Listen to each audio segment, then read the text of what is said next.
Weekly Neutralizer News Report. Magandang araw Pilipinas, kasamang Neutralizer, Aguila Troopers, aming hatid ang mga balita mula sa isang linggong kaganapan sa 73rd Infantry Neutralizer Battalion, 10th Infantry Aguila Division, Philippine Army. Ako po si Melissa Sotasio, tutok na sa Neutralizer News Report. Weekly Neutralizer News Report. Headlines. Community Outreach Program sa Barangay Daansuyan, Malapatan, Sarangani Province. Groundbreaking ceremony ng Support to Barangay Development Program sa Barangay Coronon at Sibulan sa Santa Cruz, Davao del Sur. Community Outreach Program sa Barangay Daansuyan, Malapatan, Sarangani Province sa pangunguna ng non-government organization. May detalye sa balitang yan si Aguila Trooper John Lloyd Pasquil. Mahigit 1,000 estudyante ng Daansuyan Integrated School ang nabinipisyuhan sa isinagawang Community Outreach Program sa Barangay Daansuyan, Malapatan, Sarangani Province. Sa pangunguna ng non-government organization, kaabag sa Abaka Alyansang Bulanon alang sa kausaban. Katuwang ang iba't ibang pribadong sektor na sangay ng nasabing organisasyon kasama ang DPWH Region 12 at kasundaluhan ng 73rd IB. So every year, during the opening of classes, ginakandak naman siya para maghatag o mga assistance sa mga community.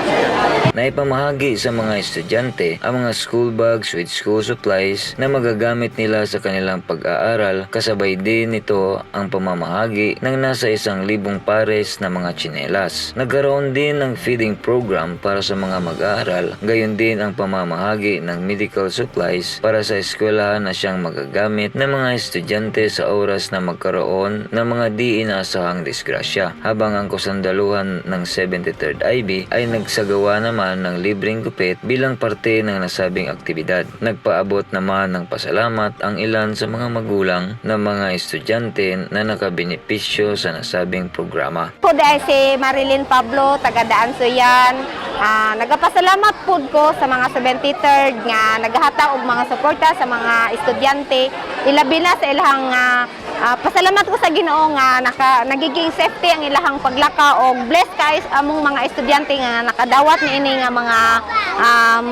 mga chinilas, bag ug uban pa. Nagpapasalamat ako sa mga stakeholders natin na nagkumpos sa aktibidad na ito na tulungan ang mga kabataan natin, lalo na sa mga malalayong lugar na hindi kayang matitan ng serbisyo.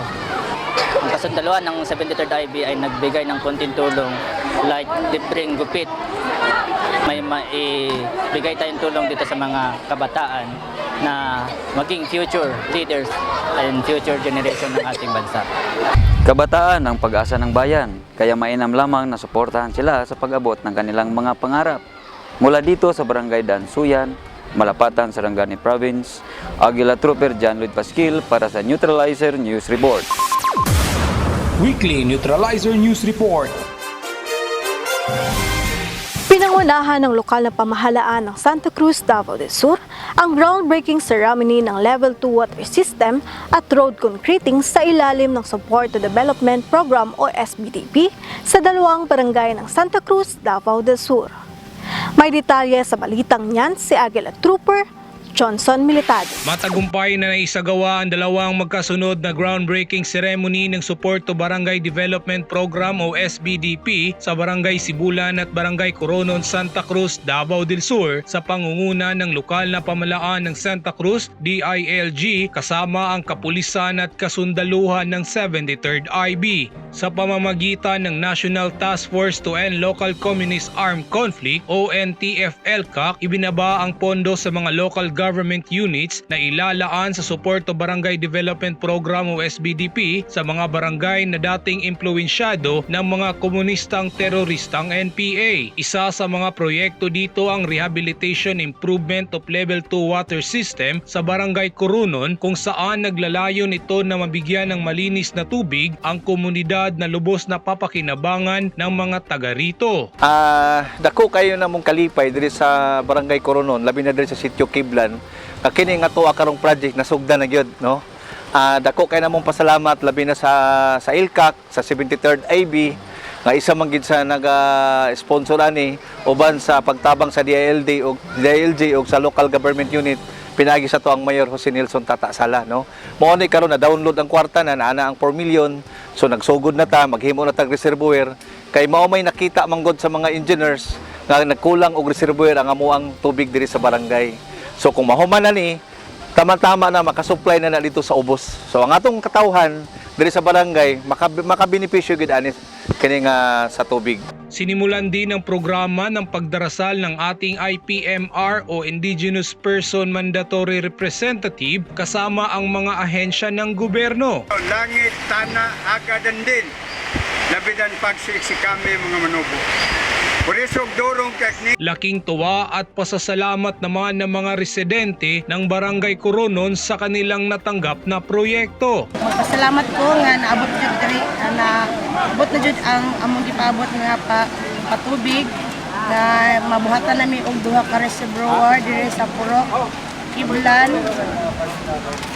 Salamat do kay Mayor Tata Sala ug sa mga kasundaluhan, kapulisan ug ilabi na po sa amo ang tribal shifting ug sa among kapitan. Samantala naman sa Sitio Mandawi, Barangay Sibulan, Santa Cruz, Davao del Sur, nagkaroon rin ng groundbreaking ceremony ng road concreting. Ang proyekto na ito ay naglalayo na ayusin at pagandahin ng daanan upang mapadali at maging maayos ang pamaraan ng transportasyon para sa ating mga kababayan. Gining groundbreaking nga naghimo nato karon diri sa among barangay, specifically sa Sitio Mandawi.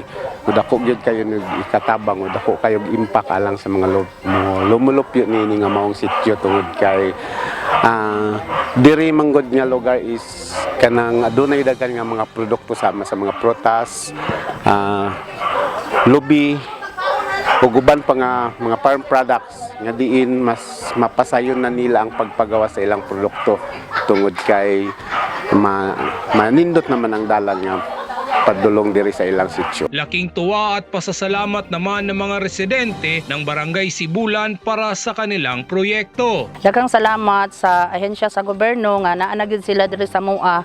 Dili na sila mahadlok mosulod diri sa MUA unya naka-focus na sila naghatag sa mga project ug kini nakahatag gyud dakong kalambuan sa among pagpamuyo.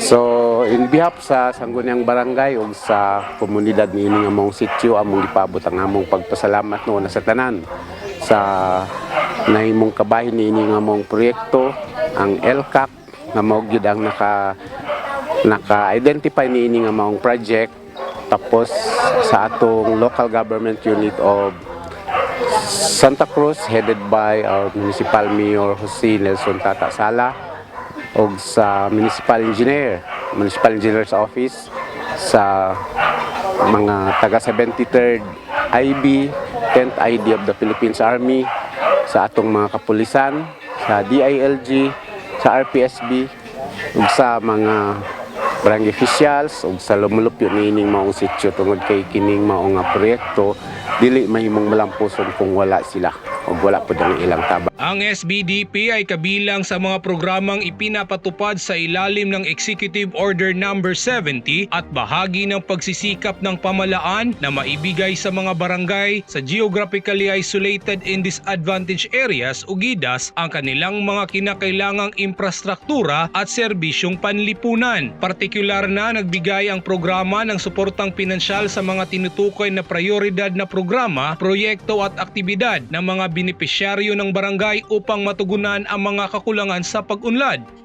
Nagpapasalamat tayo sa iba't ibang ahensya ng gobyerno kung bakit na implement ang ganitong programa.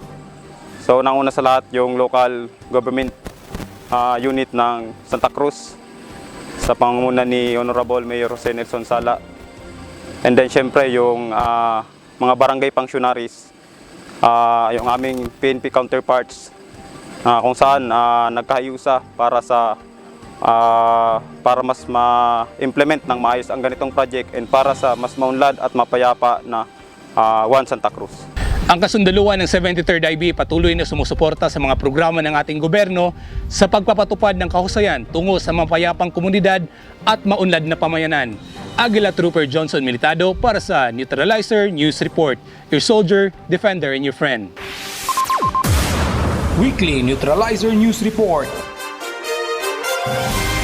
Neutralizer News Trivia. Alam niyo ba? Alam niyo ba ang prutas na durian? Ang durian ay tinatawag na hari ng mga prutas dahil sa laki, timbang at itsura nito. Ang bunga ay may hugis itlog na may matalim na mga tinik sa balat at may bigat na 1 hanggang 3 kilo. Ang laman ay may kulay dilaw o puti, malambot at matamis at mayroong 1 hanggang 3 buto. Ang durian ay lumalaki sa mga tropikal na lugar tulad ng Timog Silangang Asya, kung saan ito ay isang delicacy at bahagi ng kultura. Kaya laging tandaan, bida ang may alam. 73rd Infantry Neutralizer Battalion, your soldier, defender, and friend.